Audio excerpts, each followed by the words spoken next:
Olá, eu sou o pastor Emanuel, pastor da New Hope Brazilian Baptist Church, e nós estamos agora no nosso programa New Hope. Você é muito bem-vindo. Nós estamos numa série de conversas sobre ansiedade, e hoje nós vamos falar sobre a importância da atitude neste processo de luta contra a ansiedade.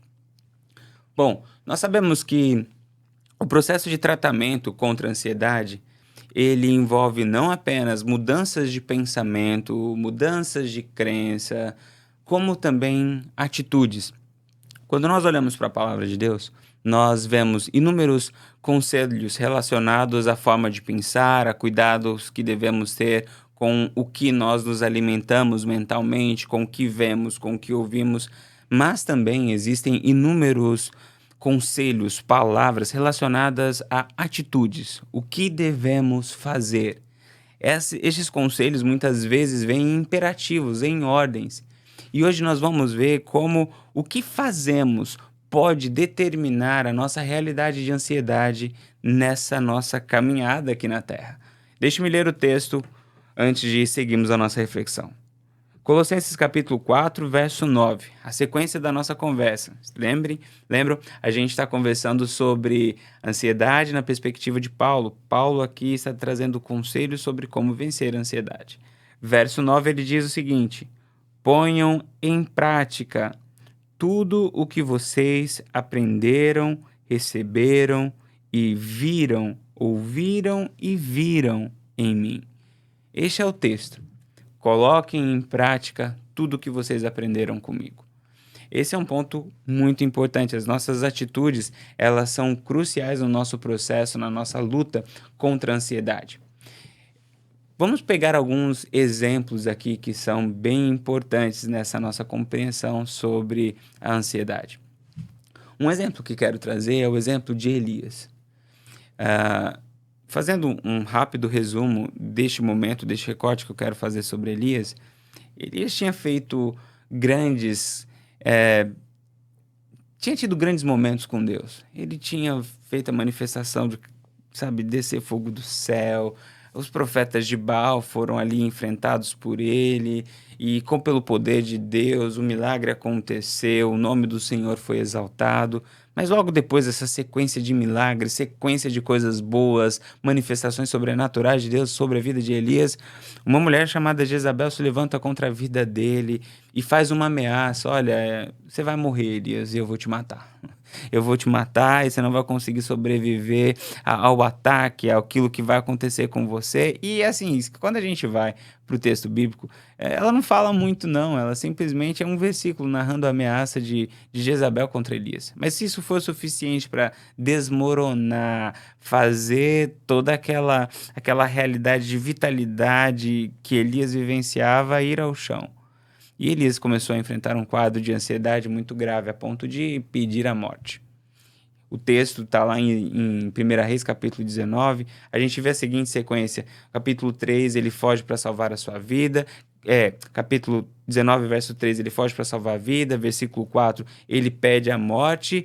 E então ele para em um lugar e deita e dorme. Aí começa o tratamento de Deus. Um anjo do Senhor aparece. E ao invés de ter uma conversa sobre fé, sobre psicologia, sobre motivação, o anjo não faz nada disso. O anjo dá ordens de atitude para Elias.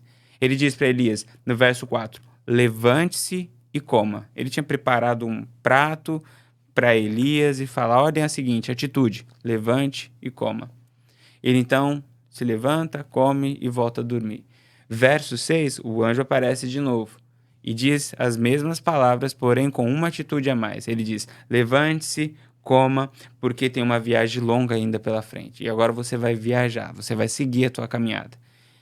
Elias levanta, come e sai de viagem.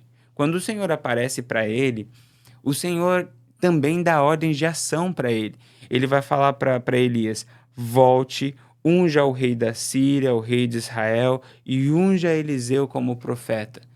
Veja, a gente segue lendo o texto estava mostrando alguém com depressão, mostrando alguém com ansiedade, e parece que o anjo ignora isso, e o próprio Senhor ignora isso, e vai apenas mostrar coisas que Elias precisava fazer. Você precisa comer, você precisa se levantar, você precisa comer, você precisa seguir viagem. Agora você precisa ungir um rei, você precisa ungir um profeta.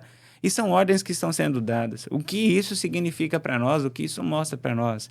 Isso nos traz a seguinte lição que a atitude, o decidir caminhar, apesar dos problemas, apesar das preocupações, isso tem um efeito terapêutico. Isso tem um efeito transformador. Isso tem um efeito que vai meio que nos moldando. O decidir colocar em prática tudo aquilo que nós aprendemos da parte de Deus, todas as direções que o Senhor está nos dando, todas as missões que nós temos na nossa vida, isso é um remédio contra a ansiedade. Um dos efeitos da ansiedade é nos engessar. Você sente as suas energias sendo drenadas. Você não tem força para levantar da cama muitas vezes. Você não consegue sair do lugar, você fica congelado porque sua mente está indo para lá e para cá e você fica ali na inatividade, sem saber o que fazer. Nestes momentos é importante ter a clareza que o simples ato de agir, de cumprir a responsabilidade do dia, de cumprir a nossa missão, vai nos ajudar a sair deste ciclo de ansiedade, onde os pensamentos estão me aprisionando. Deixe-me compartilhar uma história que eu ouvi algumas semanas atrás. Nós estávamos em nossa igreja tendo um curso de capelania. E na ocasião, quem estava ministrando esse curso era o pastor Paul Rich. E ele estava contando uma das experiências que ele teve na tragédia do 11 de setembro.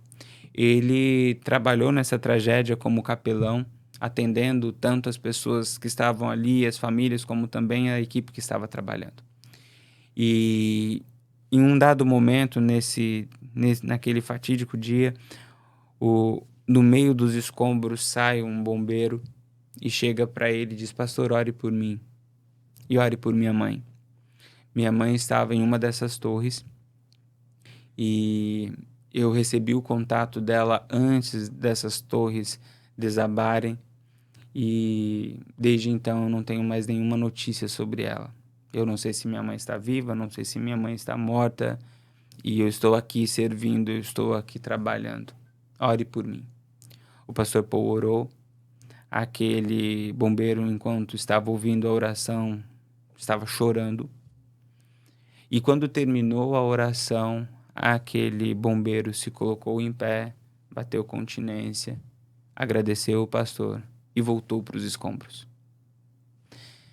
Veja, essa história, ela mostra para nós um pouco da nossa realidade aqui na Terra. Muitas vezes a gente enfrenta perdas, a gente enfrenta os medos, a gente enfrenta a incerteza.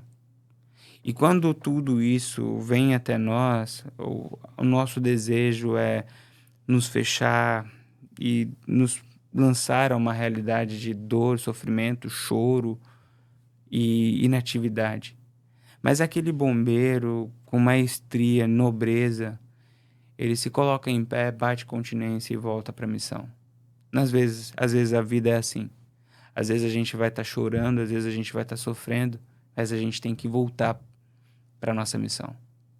E isso pode soar um pouco como desumano, mas eu quero dizer para você que esta é uma das formas como a nossa ansiedade também é curada. Enquanto estamos servindo, enquanto estamos cumprindo a nossa missão, nós estamos sendo curados. Foi o que aconteceu com Elias. Elias estava pensando em morte, estava pensando em parar, em desistir, estava pensando em ameaças, e o Senhor falou: ei, Elias, apenas faça o que você tem que fazer.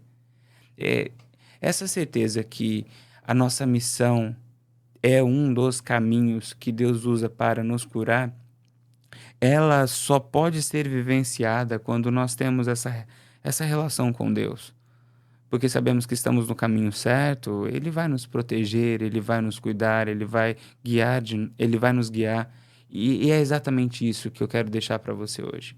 Quando a ansiedade bater no seu coração, viva cada dia o seu mal. Faça o que você precisa fazer. E nesse processo de ir trabalhando, a sua mente vai se ocupando das suas responsabilidades. é o trabalho, é o limpar a casa, é o ir para a conversa com o cliente, é o arregaçar as mangas e fazer o trabalho do dia. E você vai ver que de uma maneira milagrosa, assim como para Elias, o pão vai estar ali para você se alimentar, a força para se levantar vai estar ali.